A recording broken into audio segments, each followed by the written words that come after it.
Welcome our YouTube channel. ಬದಲಾದ ಇತಿಹಾಸ ಇದನ್ನು ಬರೆದಿರ್ತಕ್ಕಂಥವ್ರು ಡಾಕ್ಟರ್ ರಾಮೇಗೌಡರು.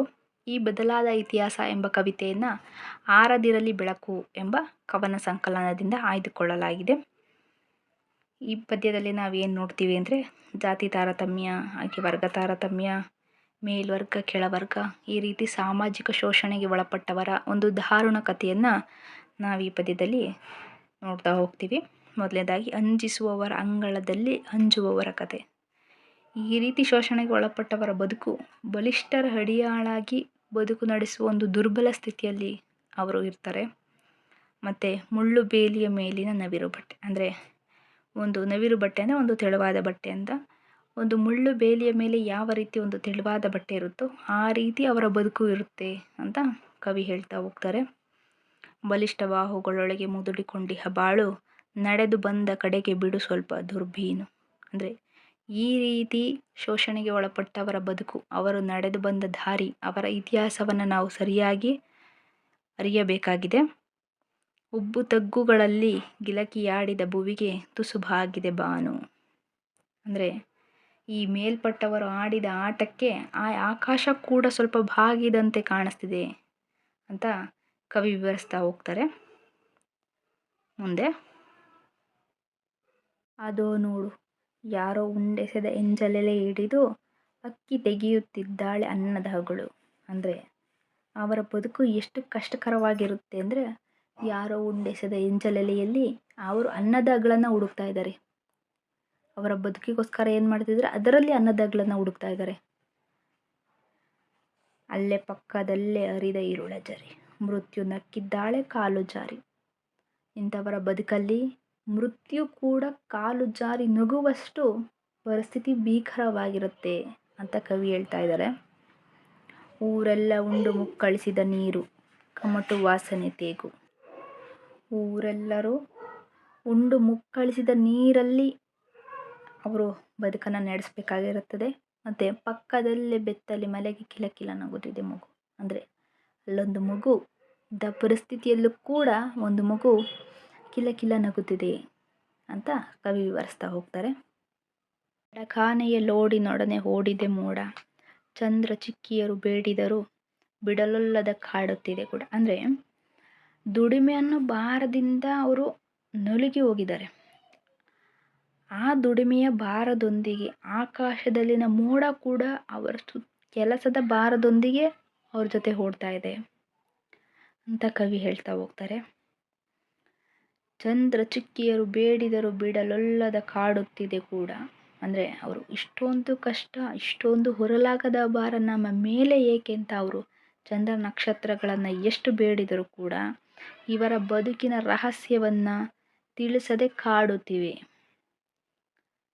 ಅಂದರೆ ದವಡೆ ದಮ್ಮಡಿಗಳ ನಡುವೆ ವ್ಯತ್ಯಾಸ ಕಾಣದೆ ಅವರ ಬದುಕಿನ ಭಾರ, ಅವರ ದುಡಿಮೆಯ ಭಾರ ಯಾವ ರೀತಿ ಇದೆ ಅಂದರೆ, ದವಡೆ ದಮ್ಮಡಿಗಳ ವ್ಯತ್ಯಾಸನೇ ಅವ್ರಿಗೆ ಗೊತ್ತಾಗ್ತಾ ಇಲ್ಲ. ಜುಸಿಯುತ್ತಿದೆ ಎದೆ ಭಾರದ ಹಿಮ್ಮಡಿ.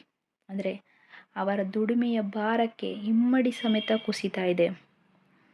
ಕನವರಿಕೆಗಳೆಲ್ಲ ಮನವರಿಕೆಯಾಗದೆ ಅವರ ಬದುಕಿನ ಕನವರಿಕೆಗಳೇ ಅವ್ರಿಗೇನಂತ ತಿಳಿತಾ ಇಲ್ಲ.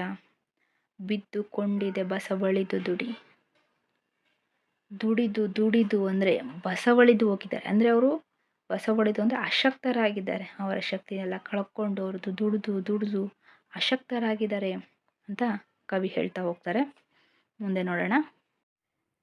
ಅಲ್ಲೇ ಎದ್ದು ನಿಂತಿದ್ದಾನೆ ಕೆದರಿದ ತಲೆ ಯುವಕ, ಹರಿದು ಬಿದ್ದಿವೆ ಪಾತ್ರೆ ಪರಟೆ ಅಕ್ಕಪಕ್ಕ. ಅಂದರೆ ಈ ರೀತಿ ಪರಿಸ್ಥಿತಿ, ಇಂತಹ ಪರಿಸರದಲ್ಲಿ ಇರುವಂತಹ ಒಬ್ಬ ಯುವಕ ಇದೆಲ್ಲದರ ವಿರುದ್ಧ ಎದ್ದು ನಿಂತಿದ್ದಾನೆ.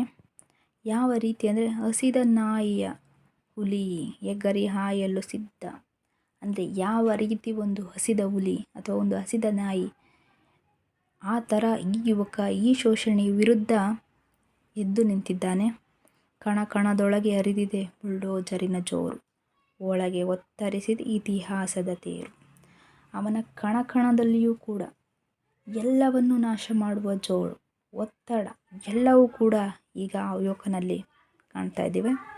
ಹುಡುಕುತ್ತಿದ್ದಾನೆ ಎಲ್ಲಿವೆ ಹುಣ್ಣಿಮೆ ಬೆಳದಿಂಗಳು, ಸಕ್ಕರೆ ನಿದ್ದೆಗೆ ಕೊಟ್ಟಿದ್ದಾನೆ ಬಲವಾದ ಗುದ್ದು. ಅಂದರೆ ಈ ರೀತಿ ಶೋಷಣೆ ವಿರುದ್ಧ ಎದ್ದು ನಿಂತಿರುವ ಒಬ್ಬ ಯುವಕ ತನ್ನ ಬದುಕಿನಲ್ಲಿ ಹೊಸ ಬೆಳದಿಂಗಳು, ಒಂದು ಹೊಸ ಬೆಳಕನ್ನು ಹುಡುಕ್ತಾ ಇದ್ದಾನೆ, ಹೊಸ ಭರವಸೆಯನ್ನು ಹುಡುಕ್ತಾ ಇದ್ದಾನೆ. ಅವನು ಅಜ್ಞಾನದ ಬದುಕಿನಿಂದ ದೂರ ಸರಿದಿದ್ದಾನೆ. ಚೆಲ್ಲಿದ ಕನಸುಗಳನ್ನೆಲ್ಲ ಹರವಿ ಹಾಕಿ ನನಸುಗಳ ಹಿಡಿಯೇ ಹೊರಟಿದ್ದಾನೆ ಏಕಾಏಕಿ. ಅಂದರೆ ಅವನ ಚೆಲ್ಲಿದ ಕನಸುಗಳನ್ನೆಲ್ಲ ಒಟ್ಟು ಹಾಕಿ ನನಸು ಮಾಡಲು ಹೊರಟಿದ್ದಾನೆ ಒಬ್ಬನೇ. ಅವನ ಕನಸುಗಳನ್ನೆಲ್ಲ ಒಟ್ಟಿ ಹಾಕಿ ನನಸು ಮಾಡಲು ಹೊರಟಿದ್ದಾನೆ. ಅಲ್ಲ ಅದೋ ನೋಡು, ಒಬ್ಬನ ಪಕ್ಕ ಒಬ್ಬ ಕಟ್ಟಿದ್ದಾನೆ ಮಾನವನ ಸರಪಳಿ. ಸುಡುವ ಸೆಕೆಯಲ್ಲೂ ಅಕ್ಕಿಯ ಚಿಲಿಪಿಲಿ, ಮಂದಿ ಮಂದಿ ನಿಂತು ನೆರೆದಿದೆ ಗುಂಪು, ಬೆನ್ನ ಮೇಲಿನ ಬಂಡೆಗಿಟ್ಟಿದ್ದಾನೆ ಈಗಾಗಲೇ ಸಿಡಿಮದ್ದು. ಅಂದರೆ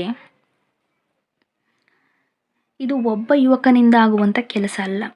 ಇದು ಎಲ್ಲರೂ ಒಗ್ಗಟ್ಟಾಗಿ ಈ ಶೋಷಣೆ ವಿರುದ್ಧ ಧ್ವನಿ ಎತ್ತಬೇಕು, ಇದರ ವಿರುದ್ಧ ನಿಲ್ಲಬೇಕು. ಆಗ ಮಾತ್ರ ಇದು ಸಾಧ್ಯವಾಗುತ್ತದೆ.